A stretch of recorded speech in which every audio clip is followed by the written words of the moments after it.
നമസ്കാരം. റാഫ്റ്റോക്ക് ഫുട്ബോളിലേക്ക് അവർക്കും സ്വാഗതം. ബുദ്ധിമുട്ടാണ്, തുടരുക എന്നുള്ളത് ബുദ്ധിമുട്ടാണ്.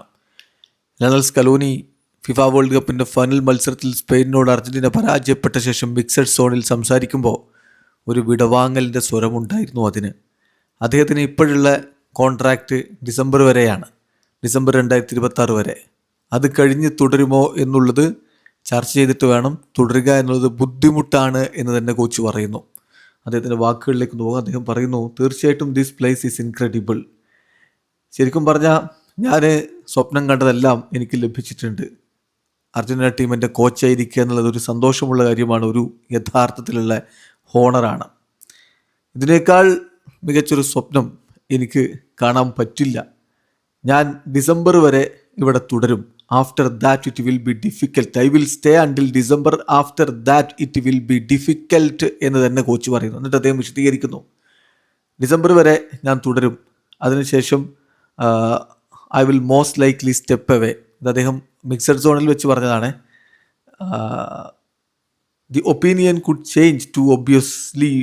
ഒരു പക്ഷേ എൻ്റെ ഈ ഒരു അഭിപ്രായം മാറിയേക്കാം. പക്ഷേ എനിക്ക് പ്രസിഡൻറ്റിനോട് സംസാരിക്കണം, അതിനുശേഷം നമുക്ക് കാണാം. അതായത് താപ്പിയോട് സംസാരിക്കണം, അതിനുശേഷം കാണാം അദ്ദേഹം പറയുന്നത്. ശരിക്കും പറഞ്ഞാൽ ഈ ഗ്രൂപ്പിനോടും ഈ ടീമിനോടും ഈ പ്ലെയേഴ്സിനോടൊക്കെ എനിക്ക് എല്ലാ കാലത്തും നന്ദി ഉണ്ടായിരിക്കും. It will be very difficult for a group as wonderful as this one to ever come together again and that hurts me deeply. ഇങ്ങനെ ഒരു സംഘം, ഇങ്ങനെ ഒരു ടീം ഇനിയും ഉണ്ടാവുക എന്നുള്ളത് അത്ര എളുപ്പം നടക്കുന്ന കാര്യമല്ല. തീർച്ചയായിട്ടും ഈ പരാജയത്തിൽ തനിക്ക് വലിയ സങ്കടമുണ്ട് എന്ന് തന്നെ കോച്ച് പറയുന്നുണ്ട്.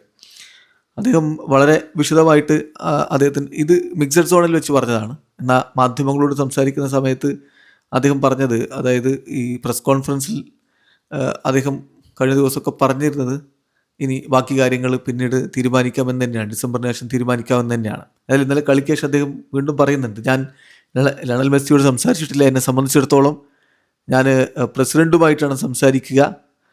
എനിക്കൊരു ആശയമുണ്ട് ഇനി എന്താണ് ചെയ്യേണ്ടതെന്നുള്ളതിനെക്കുറിച്ച്. എൻ്റെ കോൺട്രാക്റ്റ് ഇപ്പോൾ ഞാൻ ഫുൾഫിൽ ചെയ്യും, അതിനുശേഷം നമുക്ക് നോക്കാം. സത്യം എന്താണെന്ന് വെച്ചാൽ എനിക്ക് ചിന്തിക്കണം, കാരണം എനിക്കറിയില്ല ഇനി ഇത്രത്തോളം വലിയൊരു കാര്യം എനിക്കിനി ചെയ്യാൻ പറ്റുമോ എന്നുള്ളത്. Maybe we will have to talk. തീർത്തും പറഞ്ഞാൽ ഞാൻ പ്രസിഡൻറ്റിനോടും മറ്റുമൊക്കെ എനിക്കിങ്ങനെ ഒരു അവസരം തന്നതിൽ വലിയ രൂപത്തിൽ നന്ദിയുള്ളവനാണ് എന്നുകൂടി കോച്ച് പറയുന്നുണ്ട്. വീഡിയോ അവസാനിക്കുന്നു. ഫുട്ബോൾ ലോകത്ത് കൂടുതൽ വിശേഷങ്ങളുമായി റാഫ്റ്റോക്സ് എത്താം.